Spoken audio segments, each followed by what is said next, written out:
যখন সত্যি সত্যি আমার দাদা মারা যাবে তখন আমার পরিস্থিতিটা কি হবে? আমার দাদাকে আমি কয়বার মারবো? আসসালামু আলাইকুম রহমতুল্লাহ। প্রিয় ভিউয়ার্স, আজকে আমরা টপিক নিয়েছি আমরা যারা গার্মেন্টসে চাকরি করি আমাদের কিভাবে ছুটি ব্যালেন্স করা উচিত এবং করব, এই বিষয়টি নিয়ে আলোচনা করব।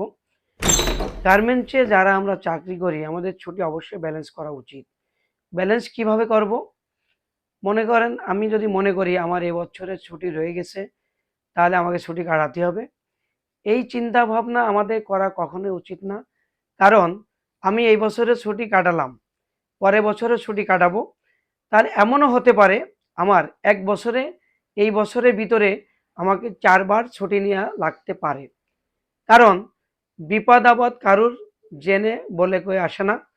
এই জন্য আমাদের ছুটি ব্যালেন্স করতে এমনভাবে বছরের শুরু থেকে যদি আমি চিন্তা করি আমি ৩-৪ মাস ৬ মাস আমি মোটেও ছুটি নিব না। ছুটি আমার আছে থাক, ছুটি থাকলে কাটাতে হবে কথাটি এমন নয়। কারণ এমনও হতে পারে আমার এক এক বছরের ভিতর আমার দাদা মারা যেতে পারে, আমার চাচা মারা যেতে পারে, আমার ফুফু মারা যেতে পারে। এক্সাম্পল স্বরূপ আমি বলছি।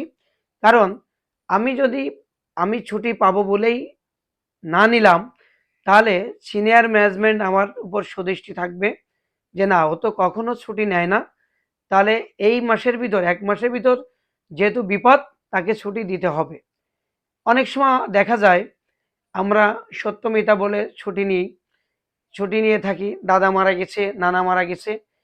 কখনো এটা বলা উচিত না। কারণ যদি আমার দাদা বেঁচে থাকে, আমি একবার ছুটি নিয়ে থাকি, তাহলে কয়েকদিন পরে খোদা না করুক সত্যি, সত্যি আমার দাদা মারা গেল। এখন আমি যদি একবার দাদা মারা বলে ছুটি নিই, তাহলে আমি আরেকবার ছুটি নিতে হলে যখন সত্য, সত্য আমার দাদা মারা যাবে, তখন আমার পরিস্থিতিটা কি হবে? আমার দাদাকে আমি কয়বার মারবো?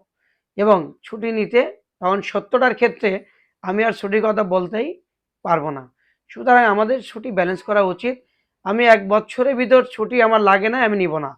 পরের বছর ছুটি আমার ৪ বার ৫ বারও লাগতে পারে, আমি নিব। কারণ তখন আমার সিনিয়র ম্যানেজমেন্ট যে থাকবেন, উনার মাথায় থাকবে যে গত বছর তো সে ছুটি নেয় নাই। তাহলে এবছর তার প্রবলেম হয়েছে, ৩-৪ টি প্রবলেম হতে পারে, এটা স্বাভাবিক। এজন্য তাকে ছুটি দিতে হবে, একটা পজিটিভ ভাব থাকবে। আরেকটি বিষয় হচ্ছে, ধরেন আমার গ্রামের কোনো একটা লোক মারা গেল। সেক্ষেত্রে আমি যদি আমার অফিসে কাজের চাপ থাকে, ম্যানেজমেন্ট আমাকে ছুটি না দিতে চায়, তাহলে আমি না নিলেও কিন্তু পারি। কিন্তু সত্যি, সত্যি যদি আমার আপন চাচা মারা যায়, বাবা মারা যায়, সেক্ষেত্রে আমাকে ছুটি নিতে হবে। তো আমরা ছুটি ব্যালেন্স করব যে আমার গ্রামের একজন মারা গেছে, আমি না নিয়ে পারলে নেওয়ার প্রয়োজন হয় না। এটা একটি ব্যালেন্স। এবং ছোট্ট একটি শিশু মারা গেল বাড়ির পাশে, আমি ছুটি না নিলেও পারি। আমি ছুটিটা ব্যালেন্স করব, আমি ছুটি নিব না। কিন্তু সত্য, সত্য যখন আমার আপনজন মারা যাবে, যদি ১ম বছর ছুটি না নিয়ে ২য় বছরে আমি ৪ বার নিই, ৫ বারও নিই, আমার সিনিয়র অবশ্যই চিন্তা করবেন যে না এবছরে বিপদ দিতে হবে। সুতরাং আমাদেরকে এইভাবে আমরা গার্মেন্টস প্রতিষ্ঠানে যারা গার্মেন্টসের লোকজনদের ছুটি ব্যালেন্স এভাবে করা উচিত। এবং সিনিয়রকে যতটুক আমি সত্যভাবে বলবো ততটুক সত্যভাবে আমার দিকে ফিরে আসবে, এটাই নিয়ম। এই জন্য ছোটোখাটো বিষয়ে আমরা ছুটি না নিয়ে ছুটিটাকে ব্যালেন্স করে রাখা উচিত। যখন আমরা ক্ষুধা না করবে বড় ধরনের কোনো বিপদে পড়বো, অবশ্যই তখন আমাদেরকে এই ছুটিটা ছুটির আবেদন করা উচিত। তাহলে আমরা প্রত্যেকেই গার্মেন্টসের কাজের দিকে সময় দিব, মনোযোগী হব এবং ছুটিটাকে ব্যালেন্স করে চলবো ইনশাল্লাহ।